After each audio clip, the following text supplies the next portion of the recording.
there's no better education than getting out and seeing the world. The experiences are what you're going to remember in the long run. Getting out to see the world has just really opened my eyes to a lot of things. I know a little bit about a lot of random things, and that's because of travel. We're going to be able to learn so much about some really great destinations. I'm excited about how this will improve our group itineraries. I'm really looking forward to having great conversations about places. Welcome to Destination Dispatch. Hello, I'm Jim Dellerman with Group Travel Odyssey. I want to thank you for joining us again today. We've got a very special episode planned, and you can see it's at a special time. We're at 10 o'clock a.m. this morning, which means we're going to be traveling across the pond. We're going to England again. We're going to be visiting Manchester. But before we get started, I do want to remind you, if you've not done so yet, please, if you're watching us on YouTube, make sure to subscribe to our YouTube channel. You can hit the subscribe button below. And if you ring the bell, you'll be notified anytime we have new content on our YouTube channel. You can also connect with us on LinkedIn at Group Travel Odyssey, and you can follow us on Facebook. So make sure to like and follow our Facebook page as well. Well, as I said, we're going to be traveling to Manchester, England.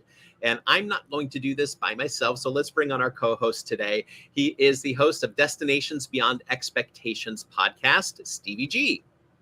Hey, Stevie. What's up, Jim? How's it going? Happy Thursday. Happy Thursday indeed. It's going very well. I'm always happy whenever we can travel to someplace new and different. So, it's one of those things I was saying earlier. We're trying to give people more opportunities and more options. International travel is growing so much for the group market, and we want to give them other places to go to. Yes, it's great to go to Paris. It's great to go to London, but visit the rest of the countries as well. So today we're going to be talking about Manchester. Have you been to Manchester? I have not been, but as a big football or soccer, as we know it, fan, I'm very in tune with the teams there. Obviously, there's two of the world's biggest football clubs are based in Manchester. So I haven't been, but I've seen a lot of games being played in Manchester on TV. So that's about as close as I've gotten. Yeah, and I mean that is true football. It Yes. is true football. Have you been, Jim? I have not. I that's one area of England that I've not been to. So next time we go, as we always say, maybe we'll do our company retreat there. So I love that. I like that idea. So, well, let's go ahead and get started. We're going to bring on our guest today. She is with Visit Manchester and Marketing Manchester, Becky Abrahams. Becky, hello.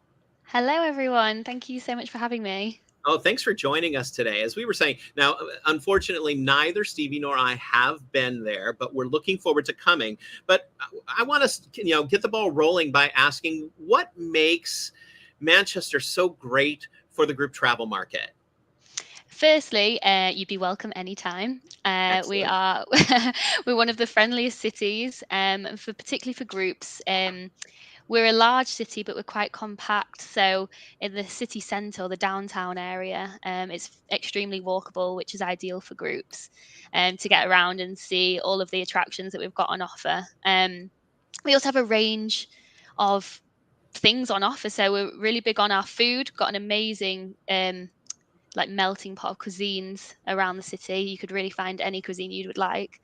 Heritage and history is massive for us. So we are built on the Industrial Revolution. So there's a lot of museums and attractions that talk about those things. And also, like you said, the sport. You can't deny our two major football teams out here, as well as music. We've got a huge music history in the city, and we are very proud of that. Becky, can you maybe talk a little bit more about where Manchester is on the map, and maybe a little bit about your airport and how groups or travelers can get to Manchester? Yeah, absolutely. So we are based in the northwest region of England. So we are centrally located as well in England, which makes us an ideal location to travel to and then also expand and visit the rest of England or the UK if you wish. So we have a major airport, so that's Manchester Airport. So we have a host of destinations that come in directly. So particularly the US, we're every year we're increasing how many direct flights come in, and the airport is around a 20-minute drive to the city centre. So, and it has major transport hub there. So you're able to take public transport if you wish. So there's trains, trams, there's also taxis, and you can also, we work with coach companies for groups in particular that can take you into the city centre with ease. And then from there, you're able to travel to all different cities that are surrounding us. So we've got Liverpool, that's only about 40 minutes away. London's a 2-hour train journey. You've got Leeds and various locations around the coast that you can visit as well within a 1 to 2 hour parameter, and also North Wales, which is another fantastic place to go see. Oh, that's really great. So it could be used as a hub, and then people can travel from different destinations or to different destinations in England. Talking about using it as a hub, what kind of accommodations can people expect? What do you have there for the group market? Yeah, so we have, again, a big range. So you've got your typical chain hotels so that people like to use. So there's Hilton, we've got the Holiday Inn, we've got the Accor brand, so that includes like the Mercure and the Ibis and Novotel. We also have Leonardo hotels with multiple locations around the city. And then if you are wanting to go more up the scale, so I suppose to like 4 and 5 star, we've got plenty of hotels to meet those expectations as well. So places like the Midland, and we also have the Lowry Hotel, which is named after one of our local famous artists. And then we also have a big mid-range as well. And then on top of that, we have serviced apartments, and then we have a couple of hostels that are dotted around. That includes the YHA hostels. That's one of the big organizations around the world. Great. One of the things I kind of noticed as we were doing our preparation for this live stream today was, to me, like Manchester kind of struck me as a pretty diverse place. Like I feel like, when I look at the imagery and stuff, like it seems like you guys really do a great job of embracing different cultures. Can you talk a little bit about like the diversity within Manchester? Yeah, absolutely. I completely agree with you. So when we are putting out our marketing, we try and encapsulate all of that as well. So I can name it with food, for example. Like I said, you can find every type of cuisine you can think of. So that kind of plays into the diversity that we have here. We have a Chinatown, and we have a long road called the Curry Mile, which has a host of curry houses, Ethiopian food, Italian, etc. And everyone kind of mashes together and lives harmoniously around the city, and you can see that celebrated through various things such as like our LGBTQ plus events and the community there. We have Manchester Pride, which is one of our biggest festivals that takes place as well in the city. You had mentioned festivals at the end there with the Pride Fest and everything else that happens.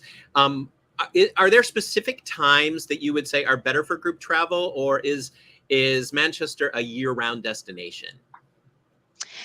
We try and say that we're a year-round destination. So our quieter times, I would say, are after summer, so September, October time. So that might be ideal for groups when our hotels have more availability and it's not as busy in the city, because I suppose from June to August, you've got all your summer stuff, which we do have a lot of festivals and events that take place, which are amazing to see. And then through Christmas, we also have our Christmas markets as well, which always bring in a lot of tourists. So if you have groups that are inclined for that as well. And then from January to March is another, I suppose, quieter period for the city, where there's still lots of things going on, but not as much compared to the summer and Christmas times. Okay. So, I mean, I mentioned at the top that I was a big football fan, so I got to ask this question. Obviously, you guys have Manchester City, Manchester United. You also have the National Football Museum, right, in Manchester. Yep. Can you talk a little bit about how big football is in Manchester, and maybe just talk a little bit about how groups can be involved in that experience? Absolutely. So with the two football teams, they have some amazing stadium tours that take place, and they run constantly throughout the year, and they're able to take large groups. And you're able to get certain prices with them on that, and they're about 2 hours, and you get a full stadium tour. And again, they also can extend if you've got a VIP group. They're able to show a bit more. There's a lot of things the stadiums can do, and they're very interactive, particularly the Man City Stadium football tour. They've made it state of the art, and you really get to see what the players go through. You get to go to the changing rooms. And personally, for me, as not a massive football fan, I think the stadium tours are fantastic, and anyone will enjoy seeing those. And then the football museum, like you mentioned, it's one of the largest in the country, and it doesn't just talk about the sport in Manchester, it talks about worldwide football. And it's over 6 floors, and it's got loads of memorabilia, hundreds of football t-shirts, trophies, etc. So you can really sink your teeth into those. So there's a lot to celebrate. Sport wise, it's not just football. We've got other stuff that takes place as well, like cricket and the swimming. We've got the aquatic centre as well. So there's lots to see for football and sporting fans. And that's really wonderful. And there's so much history there with your teams that if like you said, if people are looking for that, they're going to dig deep into what the history has been with football in Manchester. Let's talk a little bit about history, museums, things like that. What kind of cultural attractions are there in Manchester as well? Yes, so we've just recently opened Aviva Studios, which is home to Factory International. So this has been in the works for many years, so we're very excited about it. And currently we've got the Manchester International Festival. So Factory International is going to be a cultural hub. So a huge space to rent out, and there's going to be a range of events, shows, theatre productions that take place there. That are local, and also world renowned artists will be there as well. As well as this, like history wise, we've got the Science and Industry Museum. So as I mentioned very briefly at the beginning, we're the city of the Industrial Revolution. So the Science and Industry Museum takes you through how we went and started as a textiles city, importing and exporting cotton, as we have canal links going through to Liverpool, and then how that started to bring in workers, and then how people wanted to start a life, and that's how the revolution started to take place. And we're really proud of that, and you can still see the mills around the city. So the Science and Industry Museum talks about that, but you can also do walking tours that focus on those types of things. And then we also have a lot of art galleries.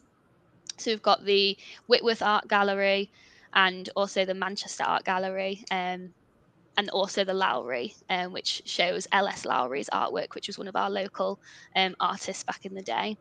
And we also have the Manchester Museum. So that has loads of different exhibitions that take place, and they've recently just reopened with a Golden Mummies exhibition. So that's going to start traveling the world, but it started off in Manchester. So we're really proud to have that here, and that's had a really successful start, and that's really great for groups to be taken around the museum. That's awesome. There's so much to do. And you were mentioning too, and before we hit go live, that there's a lot of new things in Manchester, and new exciting things that maybe if you were there 5 or 10 years ago, you might not have seen because it wasn't around. So can you maybe talk about some of the new things, or maybe even some of the upcoming exciting things happening in Manchester? Absolutely. Yeah, the city's a very exciting place to be right now. I've lived here for about 10 years, and it looks a completely different landscape than what it did when I first moved here. So first of all, I suppose we've got a massive arena that's coming. So it's going to be called the Co-op Live Arena, and that's going to be the UK's biggest live new music venue. So that's going to have artists from around the world coming to perform there. And then one of the most exciting things that I'm excited about personally is something called Thermae Manchester. So I don't know if anyone's heard of it before, but it's going to be a wellness resort. And they've got one in Europe. I think it's in Budapest. And so we're going to be getting one, and it's going to be absolutely massive, 28 acres site. So full of pools, water slides, a roof terrace, places to relax, places to swim. That's going to be opening in 2025. So we've still got a bit of time until that comes. But sistering with that, I suppose, in the same area is going to be a place called Modern Surf. So that's going to be a new surfing lagoon, which will be indoor because we're not sure on how the weather is always in Manchester, but you'll be able to practice and learn how to surf in Manchester, which is going to be a very unique product. And then I suppose as well as that, let me just. I think those are the two. Those are the few most exciting things currently. And then also we have a lot more hotels that are coming to the city and restaurants That's building to great. our offer. That's really great. It sounds like there's so much going on. What would you say is one thing that you wish more people would take advantage of, or more people would do while they're in Manchester? Ooh, I suppose trying to look for those hidden gems that you typically wouldn't find. So we have a few different libraries, which I suppose off the bat doesn't sound the most exciting things to look at, but we have a couple of libraries in the city that are absolutely beautiful. So we have the John Rylands Library, and he was one of the city's first millionaires, and his wife built him this library after he passed. And if you are a Harry Potter fan, it looks very much like Hogwarts inside. Um, and then we also have a place called Chetham's Library, which is one of the oldest libraries in the English-speaking language in the world. Wow. So you can imagine what that looks like. So you could just walk past it and not notice it, but you can book tours. And John Rylands Library, for example, is free to go into, and it welcomes groups. And Chetham's Library, you can book on a group tour, and they will take you around and explain the history. And I would say those are the two. Everyone that goes always comes away from it remembering those two things and talking about how incredible they are. So, I mean, I know one of our favorite topics here on Destination Dispatch is food. We always like to ask about food. So, can you tell me a little bit about the culinary scene in Manchester? Like, what can people or groups expect as far as the food when they visit? I'm excited about the curry, so Yeah, like I said, there's a few different districts for food. So there's a Chinatown, there is a curry mile, but there are lots of new independent restaurants that have popped up. But then there's also food tours that you can do to really experience as much as you can. So we have it's called Scranchester. So the word scran is a northern term for food. So it takes you on a 2 to 3 hour walking tour, and with that you get to try around 6 different places, and the guide will explain what the history of it is, and get to try some really Mancunian food as well as just like British food as well, or something a bit different. So there was a pizza restaurant, but it had a cheese and onion pie topping. And so that again, the guide welcomes groups and runs them every day. I suppose if you are looking for more the drink scene, there's also similar tours for craft beer and wine. So again, you get to really learn about Manchester's history through its food and beverage, which is a cool way to see things. And then we've also got gin, which I suppose there was a big boom and trend with gin, wasn't there, over the past 5-10 years. So we have Manchester Gin, which is a local made gin, and you can go into the distillery, have a tour of the distillery, make your own gin, try their gin, and buy it if you'd like to and take it home with you. So again, they've got a room that is suitable for groups for those kind of tours as well. Our itinerary is filling up, Steve. Yeah. I love it. Gotta love a good distillery. So yeah. That's fantastic. That is really fantastic. There's, I love the fact that you have so many walking tours, and I know we're going to talk a little bit more about that, in our second half. Right now, we're going to take just a bit of a break, and Stevie's going to tell us a little bit about some of our partners. Stevie? Group Travel Odyssey would like to take a moment to thank our amazing partners, including Book My Group, Travel Advocates, We Travel, Broadway Inbound, and Fly My Group. These partnerships help make business without boundaries possible, and we encourage our viewers to learn more about these wonderful companies. Now, back to Destination Dispatch.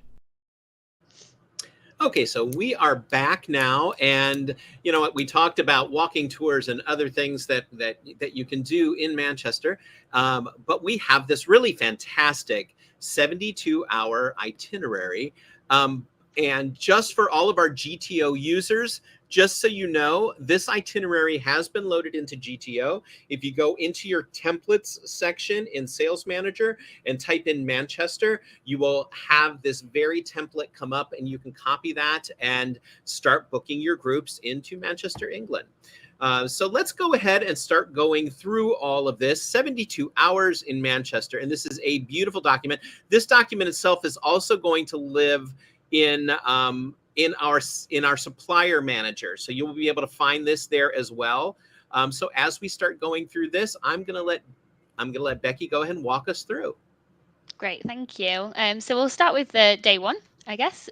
Sure.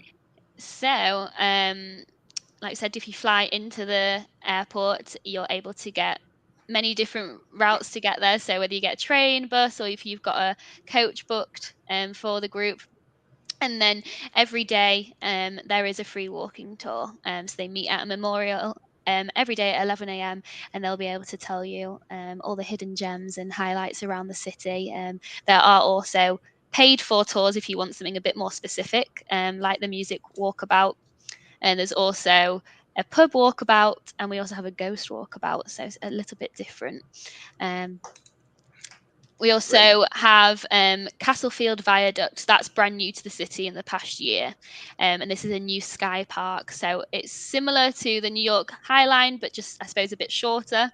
And they are changing that all of the time with plants and flowers. And that is run by the National Trust. And you get a really great view of the city.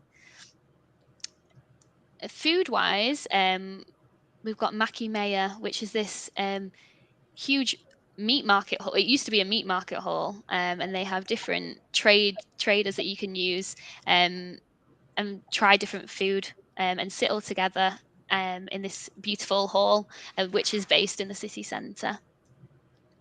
And then when we look into the afternoon, and that's when we talk about more of the football attractions that are interactive. So like I mentioned, the National Football Museum, we've got the City Stadium tour and the Manchester United Stadium tour. So both are great to experience, I would say. You could spend hours in the National Football Museum as well. And That's then fantastic. yeah, and then in the evening, we've put some options there. So Grub, for example, is Manchester's longest running street food event. So they have, again, different street food vendors that you can try different things and again, sit all together in this warehouse type place and have craft beer. And then you've also got an upmarket place at the French, which is a 4AA Rosette restaurant. And then Escape to Freight Island opened a few years ago, and it's this massive indoor-outdoor events venue that has live music as well. If we're going to, it's a good mix. So if you're going to day two, we've got a Manchester River Cruise. So another great way to view the city. So you can embark in the Salford Quays, which is just on the outskirts of the city centre. You can get the tram to it, and it takes you on 1 hour to 2 hour river cruise around the city. And you can either sit outside or inside, depending on the weather, I guess. We've also put the Trafford Centre on there, which is one of our major shopping malls. So you can get from high street to high-end shops in there. And then we've put in the Lowry, which I explained has the Lowry Gallery, which is one of Britain's best loved artists, which was L.S. Lowry. Also within the Lowry is a theatre, so you could book to go see a show. And many of our theatres, we've got around 4 or 5 theatres in the city. They all can look at group bookings as well. And then if we go into the afternoon, I mentioned a couple of the other walking tours, so the craft beer tour and Scranchester food tour. So they're very immersive, and the guide will take you around for around 3.5 hours. And it's a really great way to learn about the history of the city whilst also getting full. So it's a good way to have your lunch, really. And then in the evening for dinner options, we've put in the Corn Exchange, which is a host of chain restaurants that are all together in quite a beautiful setting, actually. So they all face inward, so you can see everything. Again, quite good for groups as they're large venues. Great. And if we go to day 3, Sure. we have we talk about the Northern Quarter. So in Manchester, we have loads of different neighbourhoods and districts, and Northern Quarter is this cool, quirky, hip place with a lot of independent shops and restaurants and places to hang out. And Affleck's is one of them. So it's again one of the places that is a must see for visitors, again with independent shops and traders inside, and it's a bit of a labyrinth inside. You can get lost and for hours and come out with a lot of exciting purchases. And then we've got the Skyliner street art tour, so you can see through some of the pictures we've included some of the street art. So particularly around the Northern Quarter, there's some street artists that renew the artwork that takes place, so you could do the tour multiple times and never see the same thing. And there's a guide that will take you around and explain the history of all of these pieces. Great. Lunch, we've put in Gooey, which used to be a pop-up shop, and now they've opened to a cafe, and they do a lot of Instagrammable food with donuts and French toast, and it's very delicious. I love that description. I'm sorry, that is like the best. Bursting with sticky, messy flavors that you won't find anywhere else. I mean, Yeah. Who wouldn't want to go there? I mean, come on. As a Yeah. foodie, that's a definite. It's a must for me. Absolutely. I've been a few times, I have to say. So. And then Nell's Pizza is a New York style pizza, and they also do ice cream sandwiches, but they do a few different options with their toppings. So sometimes they do some quirky choices to mix things up. And then looking into the afternoon, looking more at the culture side of things, I'd mentioned Chetham's Library, and then you've also got the Whitworth Art Gallery. So that's home to over 55,000 works of art and gallery spaces. And then also you can see a picture in the bottom left. That is John Ryland's library, so you can see the grandeur of it and how That's beautiful beautiful. it is. So it's Victorian Gothic architecture. It looks more like a castle or a cathedral. Yeah. It's very beautiful. So there's people study in there, look around, take photos. So it's a place for all, really. Wow. And then into the evening, we've got Asher's Manchester, which is a newly opened restaurant. So this is Indian food inspired by or created by the Bollywood legend. That is Asher Bossel.